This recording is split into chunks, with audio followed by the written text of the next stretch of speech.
নতুন বছরকে স্বাগত জানিয়েছেন বিশ্ব নেতারা। নববর্ষের ভাষণে ইউক্রেনে যুদ্ধরত রুশ সেনাদের মনোবল চাঙ্গা করার চেষ্টা করেন রুশ প্রেসিডেন্ট। বিজয়ের আশাবাদ ব্যক্ত করেন পুতিন। এদিকে 2026 সালে ইতিবাচক পরিবর্তন আসবে বলেন ব্রিটিশ প্রধানমন্ত্রী কিয়ার স্টারমার।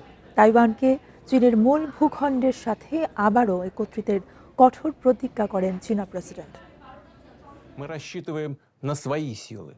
প্রিয় নাগরিক, সবার সাথে তাল মিলিয়ে আমাদের চলতে হবে।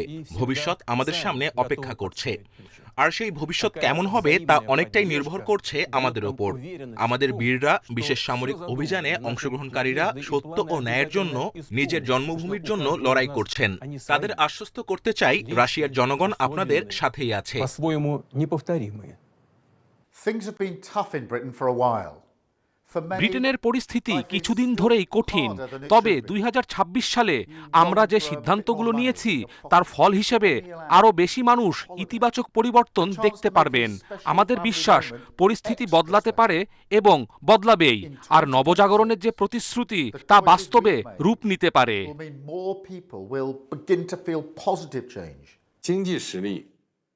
মাতৃভূমির পুনঃ একত্রীকরণ বর্তমান সময়ের দাবি এবং এটি অপ্রতিরোধ্য। তাইওয়ানকে চীনের অংশ হিসেবে প্রতিষ্ঠা করা বেইজিংয়ের অন্যতম প্রধান লক্ষ্য।